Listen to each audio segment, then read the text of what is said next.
transport en commun, quel serait votre projet si vous êtes élu et comment le financer, surtout? Thomas. C'est aussi une priorité au niveau de la mobilité. Ça nous tient vraiment très à cœur parce qu'une fois de plus, il y avait des choses qui existaient et qui ont disparu. Donc on voudrait réétudier la question. Car il y a vraiment un problème de mobilité important à Château-Gontier, que ce soit vers l'extérieur, mais aussi inter-Château-Gontier. Donc il faut voir, il faut étudier les budgets, évidemment. On ne peut pas faire n'importe quoi, on ne peut pas encore une fois promettre des choses. Il faut attendre les élections et surtout attendre de se réunir, de voir avec les personnes, de voir ce qui est faisable et ce qui n'est pas faisable. Mais c'est sûr que rétablir peut-être les minibus, mais aussi se rapprocher de certaines associations, des associations qui ont remplacé un peu la mairie dans la mobilité justement. Donc il faut peut-être renforcer ce qui existe déjà, favoriser ces associations, et il faut aussi travailler vraiment avec tout le monde parce que le problème, et là c'est toutes les tranches d'âge, la mobilité, ça concerne les jeunes, les moins jeunes, c'est-à-dire ceux qui n'ont, et les plus démunis, ceux qui n'ont pas de voiture. Comment font-ils à Château-Gontier? C'est difficile. Si vous êtes à Bazouges, mais que vous devez aller jusqu'à Azé, car il y a un déséquilibre entre Azé et Bazouges, les commerces sont vers Azé et les lotissements sont vers Bazouges. Il y a aussi, je pense, à des personnes plus âgées qui sont sur la route d'Angers, si elles veulent aller dans le centre de Château-Gontier, si elles veulent se déplacer, comment font-elles?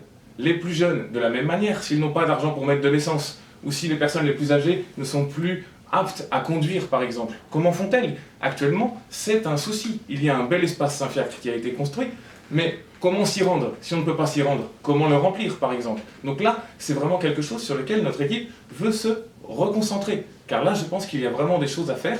Il y a des choses qui existent, mais il faut les améliorer. Et cela doit être vraiment une priorité. Et toute notre équipe est disposée à s'engager et à travailler pour solutionner ce problème de mobilité, d'immobilité qu'il y a actuellement, à mon sens, évidemment. La question de la mobilité a été un élément aussi fondateur de la commune nouvelle. C'est-à-dire qu'à partir du moment où effectivement on a considéré qu'on allait augmenter la géographie, le périmètre géographique de la commune de Château-Gontier-sur-Mayenne, la question de la mobilité, notamment pour ceux qui allaient être les plus loin de ce qu'on appelle les centralités, je pense sur la route de Coudray, je pense sur la route de Châtelain, je pense notamment aussi qui vivent dans le bourg de Saint-Fort, sont effectivement un peu plus loin de ce qu'on appelle les centralités. Donc il y a deux niveaux de mobilité, il y a ce qu'on appelle la mobilité pour les publics empêchés, et j'y reviendrai tout à l'heure, et il y a la mobilité pour les publics non empêchés, plutôt jeunes, pour lequel on milite, et je milite personnellement, sur la question aussi de la santé, et la santé publique, pour faire en sorte aujourd'hui que les jeunes et les enfants puissent effectivement avoir des mobilités douces autour de la marche, autour du vélo, pour faire en sorte aujourd'hui qu'on entretienne aussi, au travers de la mobilité, des questions et des soucis de santé publique. Parce que la question de la sédentarisation, c'est une chose, on le constate et on l'observe partout, et il faut absolument que dès le plus jeune âge, et là aussi en faisant des espaces sécurisés pour qu'ils puissent se faire, on puisse garantir une mobilité douce aux plus jeunes, sans avoir aujourd'hui l'idée de les mettre effectivement assis dans un bus. La question de la mobilité des publics dits empêchés. Et donc là, il y a un vrai sujet. Effectivement, on a donc aujourd'hui un engagement fort auprès d'une association qui s'appelle Mobility, puisqu'on participe financièrement aujourd'hui à l'acquisition de véhicules, comme on participe aujourd'hui au soutien à cette association, qui est une association de bénévoles et qui répond, on va dire, aux 65 ans et sur les publics les plus empêchés. Mais c'est une solution qui est très utile, puisque ça dépasse la question du transport, c'est l'accompagnement de la personne en perte d'autonomie pour l'accompagner dans ses courses, chez le médecin, pour aller effectivement l'emmener faire un certain nombre de choses, parce qu'il y a effectivement cette dimension d'accompagnement des personnes. Il y a le transport à la demande qui existe aussi, qui avait été mis à la place à l'époque par le conseil départemental et qui existe aujourd'hui, où on a toujours cette possibilité là aussi de répondre à cette question de transport à la demande. Et il y a donc aujourd'hui deux réflexions. Une première autour notamment de ce qu'on appelle le covoiturage urbain, dans ce qu'on appelle à Orvaux l'autopousse, c'est-à-dire d'avoir aujourd'hui des espaces de pouvoir partager le véhicule avec quelqu'un, et pour lutter notamment contre l'autosolisme, puisque ce n'est pas le manque de véhicules que l'on a localement, c'est juste le manque d'ouverture de ces véhicules à la population, puisque la plupart des gens qui transitent dans la ville transitent aujourd'hui essentiellement sous-sol dans leur voiture.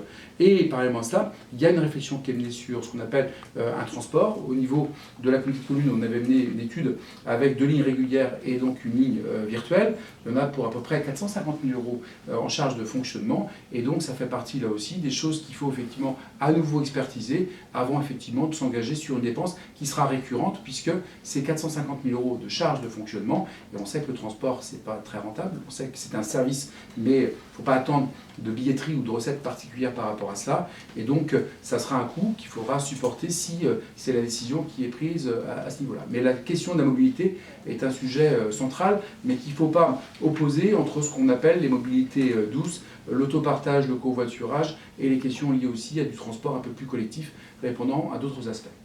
C'est vrai que le covoiturage, si je peux revenir là-dessus, c'est vraiment très important. Ça fonctionne très bien au niveau national. Personnellement, mais je ne suis pas le seul, moi j'ai fait du covoiturage depuis de nombreuses années. À l'époque, on se donnait même l'argent de la main à la main. Et c'est quelque chose qui fonctionne très bien. Et on voit aujourd'hui qu'à Château-Gontier, non, c'est très difficile.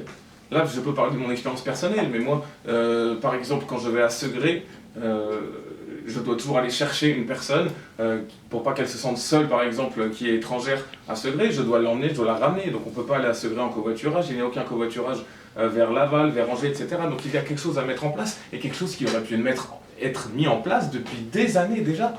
Le covoiturage, moi, ça fait 15 ans que je fais du covoiturage. Donc ce ne sont pas des problématiques qui surgissent depuis 6 mois. C'est quelque chose qui aurait dû être fait avant. Nous, on propose déjà 5 aires de covoiturage différentes, selon si l'on veut aller prendre le train à Sablé, si on veut aller à Segré, si on veut aller à Angers, si on veut aller à Laval, si on veut aller vers Cran. Donc ça, c'est une possibilité, mais pour ça, il faut créer une plateforme ou créer quelque chose, mais qui fonctionne. Parce qu'on nous parle beaucoup de choses qui ont été faites, etc. Mais apparemment, cela ne fonctionne pas. Dans la vie de tous les jours, c'est très difficile de se déplacer vers ces villes. Et à Château-Gontier, effectivement, il y a l'association mobilité, mais il y a il y a beaucoup de personnes qui n'ont pas de voiture, qui ne peuvent pas se déplacer. Donc il y a vraiment quelque chose à faire, à améliorer, en tout cas, en ce qui concerne la mobilité. Et effectivement, pour les voies douces et les pistes cyclables, c'est aussi quelque chose qui n'est pas nouveau. Je milite depuis 15 ans pour les pistes cyclables. Donc, il faut faire quelque chose de sécurisé. Tout à l'heure, on a entendu Monsieur le maire parler de sécuriser. Aujourd'hui, on a fait pire que de ne pas faire de pistes cyclables sécurisées. On a mis en danger les personnes et les cyclistes. Et ça, c'est les cyclistes qui me l'ont dit. C'est pas que mon expérience personnelle. Hein. Il y a vraiment une mise en danger des personnes. Hein. Il ne suffit pas évidemment de peindre un signe pour que ça devienne une piste cyclable. Donc, quand on met en danger les gens, les plus jeunes comme les plus anciens, là, moi, ça m'inquiète. Mais il faut vraiment réussir à améliorer tous ces points et nous allons essayer, si nous sommes élus, de travailler vraiment, car c'est pour sécuriser les pistes cyclables qui existent déjà et en construire de nouvelles. Justement, vous avez des projets sur ce sujet, est-ce que vous pouvez les détailler? Je vais laisser Philippe. Mais Non, c'est à vous qu'on pose la question. Tous les deux, donc... Alors moi je voulais juste répondre quand même Oui. par rapport à Segré. Je voudrais quand même informer Thomas que le conseil régional depuis début septembre 2019 a étendu sa ligne 118 qui faisait Sablé-Château-Gontier à Sablé-Segré et fonctionne aujourd'hui avec 2 allers-retours par jour. Donc je te donne le petit document concernant le transport collectif, puisqu'il existe et il n'y a même pas besoin de covoiturer. Il prend directement au parking de la Renaissance et t'emmène directement à Segré. Très bien, et merci. sur la période scolaire. Donc, Il doit y avoir un problème de communication parce que personne n'est au courant par contre. il y a quand même 1500 voyageurs qui l'ont utilisé entre septembre et décembre de l'année 2019. Donc c'est vrai qu'on a besoin effectivement peut-être de plus se parler ou peut-être déguiser notre curiosité sur ces sujets-là parce qu'il y a un travail qui est fait, on a parlé de la mobilité intérieure de la ville, il y a aussi un travail qui est fait aujourd'hui au niveau des bus, que ce soit vers Laval, vers Angers, ou vers maintenant Segré, puisque la ligne a été ouverte tout début septembre. Et le travail qu'on fait avec le conseil régional, c'est de se dire quels seront les besoins de mobilité demain, pour qu'avec cette vision régionale, on sorte de la vision qui était hier portée par le département et qui s'arrêtait aux frontières du département, puisqu'on ne pouvait pas aller à Segré, on s'arrêtait à Chemazé, et on ne pouvait pas aller dans l'Anjou, puisqu'on s'arrêtait à Château-Gontier. L'enjeu, c'est d'avoir une vision maintenant régionale et d'avoir un vrai schéma de mobilité qui nous emmène au Lyon d'Angers pour se raccrocher au réseau Anjou-Bus et pour aller à Segré et se raccrocher au réseau Anjou-Bus et ainsi de retrouver une mobilité à l'intérieur de l'espace régional. Donc ça, c'est tout le travail qui est fait par le conseil régional et c'est là où les élus locaux, de temps en temps, œuvrent et ça a été la raison pour laquelle on a demandé à ce qu'on ouvre une ligne sur Segré, pas forcément que pour les scolaires, il y a aussi ceux qui l'utilisent, mais je voudrais quand même rappeler que l'hôpital de Château-Gontier, c'est l'hôpital du Haut-Anjou, qui est aujourd'hui fusionné avec le territoire de Segré, et qu'on avait un certain nombre de personnes qui est hospitalisées à Segré, dont conjoint devait aller à Segré, pour lequel mobilité ne répondait pas, puisque puisqu'il reste dans les frontières de la communauté de communes, et c'est pour ça qu'on a aussi voulu développer en quelque sorte ce service pour que les gens qui ont un conjoint hospitalisé à Segré puissent aller à Segré et revenir de Segré sans avoir aujourd'hui à demander à la solidarité familiale d'y œuvrer. C'est vrai que le problème, en fait, ce n'est pas seulement ça. Le problème, c'est de pouvoir aller. Les bus, effectivement, il va y avoir un bus de temps en temps, mais ça ne permet pas aux gens de se déplacer quand ils veulent. Donc finalement, ils sont dépendants. Et finalement, c'est une fausse solution. Le covoiturage est beaucoup plus efficace. Moi qui en fais depuis des années, on le voit par rapport à beaucoup de choses. Il y a beaucoup plus de trajets. En plus, ça permet la solidarité. Ça permet aussi peut-être un lien intergénérationnel. Par exemple, admettons une personne un peu plus âgée qui n'a plus la capacité de conduire ou qui a peur en conduisant, et un jeune qui n'a pas les moyens de payer l'essence de sa voiture. Là, on fait du lien intergénérationnel. Et là, c'est beaucoup plus intéressant que de faire une ligne de bus qui va avoir un bus à 21h30, un autre à 6h le matin, et entre les deux, rien du tout. C'est un exemple.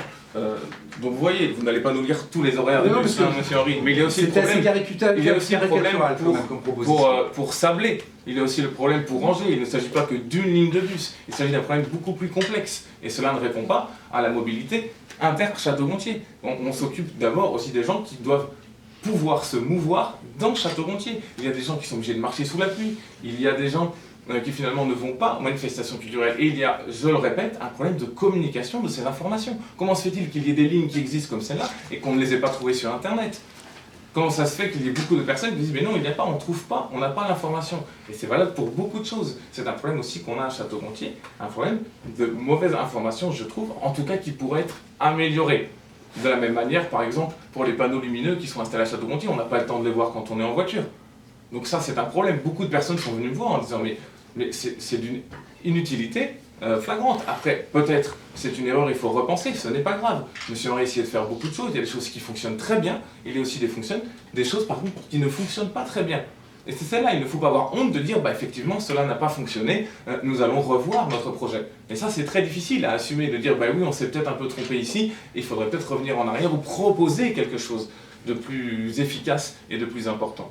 Destineo, c'est le site régional qui permet d'avoir l'ensemble aujourd'hui des liaisons régulières organisées à l'échelle de région. Et c'est vrai aussi pour les TER. Donc c'est un site qui existe et il n'y en a qu'un seul dans la région. Mais dans les choses qui ne fonctionnent pas et dont vous parlez notamment par rapport aux pistes cyclables, vous dites que ça ne fonctionne pas, il y a des choses qui ne fonctionnent pas en matière de sécurité. Qu'est-ce que vous voulez faire, Thomas Richaud, pour remédier?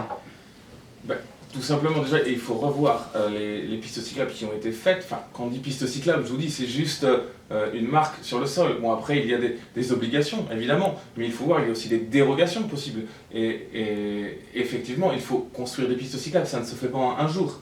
Il faut en faire, il y en a une qui a été faite récemment. Il faut continuer, il faut vraiment aller de l'avant. Il ne faut pas faire quelque chose de temps en temps.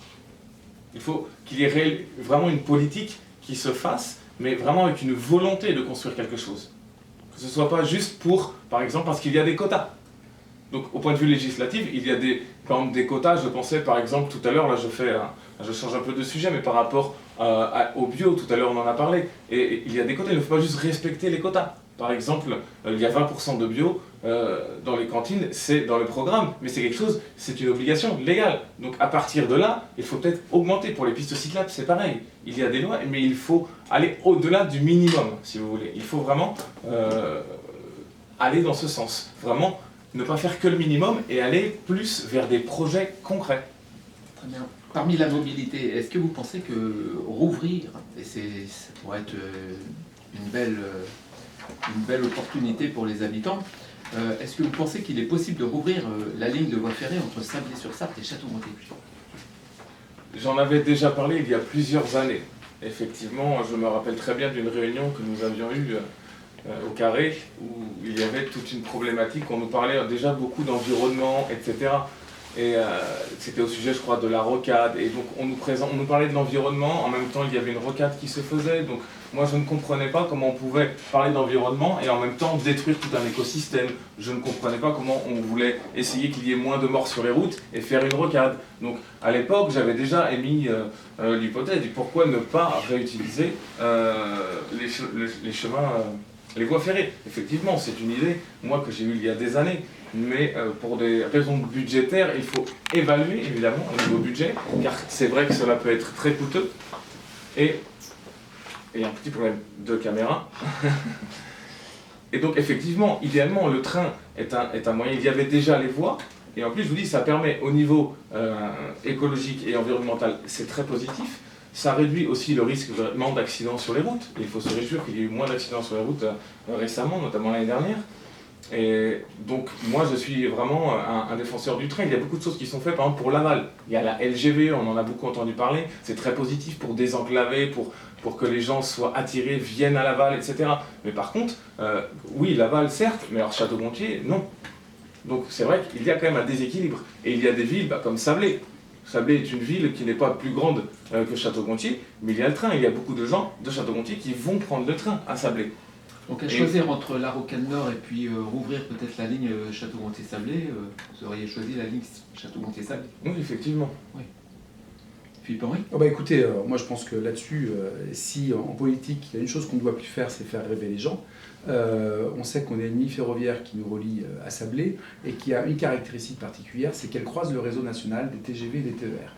Et faire déboucher une ligne voyageur aujourd'hui sur une ligne TGV et TER qui roule en plus de 200 km/h, c'est juste pas possible. Donc si demain on imagine aujourd'hui faire passer un transport de voyageurs entre Château-Gontier et Sablé, il faudra qu'à un moment donné on croise le réseau national, et je vois pas comment avec un train qui est à 0 km/h, on croisera avec les sillons aujourd'hui qu'on a en termes d'utilisation de cette voie, la possibilité d'y passer, d'y arriver jusqu'à Sablé. Aujourd'hui, on a des lignes qui existent, qui nous emmène à Laval. On a une navette express qui fonctionne très bien et qui nous emmène jusqu'à la gare de Laval, qui la gare de Laval nous met à 1h, 1h10 de Paris. Donc aujourd'hui, on a effectivement un faisceau ferroviaire très puissant et qui, pour ceux qui le souhaitent, que ce soit au niveau des TER vers Rennes ou des TER vers Nantes, on a 36 cadencements, je crois, quotidiens sur ce sujet-là. Donc on a une offre ferroviaire qui existe. Il y a des habitudes qui ont été prises avec Sablé, et c'est pour ça aussi qu'il existe un quart entre Château-Gontier et Sablé, pour ceux qui souhaitent prendre le train à Sablé. Et il y en a, parce qu'on habite dans le sud Mayenne, des habitudes qui ont été prises avec Angers, et qui fait qu'il y a une liaison car qui nous emmène jusqu'à la gare d'Angers, en passant par le lieu d'Angers. Donc aujourd'hui, on est plus dans des logiques de massification, c'est-à-dire qu'on prend le train à un endroit et on ne s'arrête plus à chaque gare et dans chaque ville.